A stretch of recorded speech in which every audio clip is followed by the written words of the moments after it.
নদীর তীরে ভালোবাসা, গ্রামের এক প্রেমের গল্প। 2022 সালের গ্রীষ্মকাল।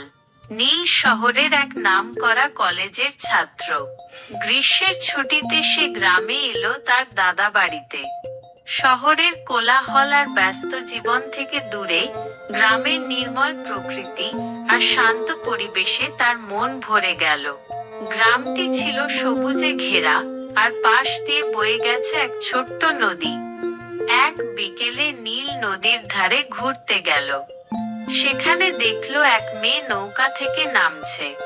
মেয়েটি ছিল অসম্ভব সুন্দরী, যেন প্রকৃতির সব সৌন্দর্য তার মধ্যে এসে মিশেছে। পরনে সাধারণ শাড়ি, হাতে মাটির চুড়ি আর চোখে কাজল। মেয়েটি নৌকা থেকে নামতেই তার এক হাতের মাটির কলসিটা তাল সামলাতে না পেরে পড়ে গেল। কলসিটা ভেঙে টুকরো টুকরো হয়ে গেল। মেয়েটি হতাশ হয়ে বসে পড়ল, তার চোখ ভিজে এলো। নীল দ্রুত এগিয়ে গেল। আরে, কি হলো? লেগেছে নাকি? মেয়েটি মাথা তুলে তাকাল। তার চোখে তখন জল, কিন্তু সেই চোখ দুটি ছিল অসম্ভব সুন্দর। না, লাগেনি, কিন্তু কলসিটা ভেঙে গেল। তার কণ্ঠে ছিল এক বিষাদের সুর। নীল হাসি মুখে বলল, তাতে কি হয়েছে? একটা কলসির জন্য এত মন খারাপ? আমি তোমাকে নতুন কলসি কিনে দেব। মেয়েটি হাসল, নতুন কলসি তো কেনা যাবে, কিন্তু এই কলসিটা আমার মা আমাকে দিয়েছিলেন। এটা আমার কাছে খুব প্রিয় ছিল। নীল বুঝল, শুধু একটা কলসি নয়, তার সাথে মিশে আছে কিছু আবেগ। সে মেয়েটির নাম জিজ্ঞেস করল। আমি দীপা, মেয়েটি বলল। এরপর তারা অনেক কথা বলল। দীপা বলল, সে গ্রামে থেকেই পড়াশোনা করছে, আর তার স্বপ্ন একজন শিক্ষিকা হওয়ার। নীল দীপার কথায় মুগ্ধ হলো।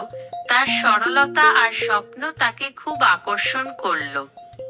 শহরের ছেলে নীল আর গ্রামের মেয়ে দীপার মধ্যে বন্ধুত্ব হতে বেশি সময় লাগলো না। প্রতিদিন বিকেলে নীল নদীর ধারে দীপার জন্য অপেক্ষা করত। তারা একসাথে গল্প করত, নদীর পাড়ে হেঁটে বেড়াত, আর একে অপরের জগৎ সম্পর্কে জানতে চেষ্টা করত। দীপা নীলকে গ্রামের প্রাকৃতিক সৌন্দর্য দেখাত, আর নীল দীপার জন্য শহরের থেকে বই আর ছোট ছোট উপহার নিয়ে আসত। এক বিকেলে দীপা যখন নদীর ধারে একা বসেছিল, নীল এসে তার পাশে বসল। দীপা তার কাঁধে মাথা রাখল। তোমার ছুটি তো শেষ হয়ে আসছে নীল, তুমি চলে যাবে, তারপর কি হবে? নীলের মনটাও খারাপ হলো। সে দীপার হাত ধরে বলল, আমি চলে গেলেও আমাদের ভালোবাসা তো থাকবে দীপা। দূরত্ব আমাদের সম্পর্ককে দুর্বল করবে না, বরং আরো শক্তিশালী করবে। নীল শহরে ফিরে গেল। শুরু হলো তাদের দূরত্বের প্রেম। তারা প্রতিদিন ফোনে কথা বলতো, একে অপরের খবর নিত। নীল দীপার জন্য গ্রামের একটি প্রাথমিক স্কুলে শিক্ষকতার চাকরির ব্যবস্থা করলো। দীপার স্বপ্ন পূরণের প্রথম ধাপটা পূরণ হলো, আর তার অনুপ্রেরণা ছিল নীল। কয়েক মাস পর নীল যখন আবার গ্রামে ফিরল, তখন দীপার চোখে ছিল এক নতুন দীপ্তি। সে তার স্বপ্ন পূরণের পথে এগিয়ে যাচ্ছে। এক সন্ধ্যায় তারা আবার সেই নদীর ধারে গেল, যেখানে তাদের প্রথম দেখা হয়েছিল। নীল দীপার দিকে তাকিয়ে বলল, দীপা, আমাদের ভালোবাসা নদীর স্রোতের মতো, কখনো থমকে যায় না, শুধু বয়ে চলে। তুমি কি আমার সাথে বাকি জীবনটা এই নদীর মতো বয়ে চলবে? দীপার চোখে জল এসে গেল। সে নীলকে জড়িয়ে ধরল। তাদের ভালোবাসার সেই মুহূর্তে নদীর বাতাস, চাঁদের আলো আর পাখির কিচিরমিচির তাদের সম্পর্কের সাক্ষী হয়ে রইল।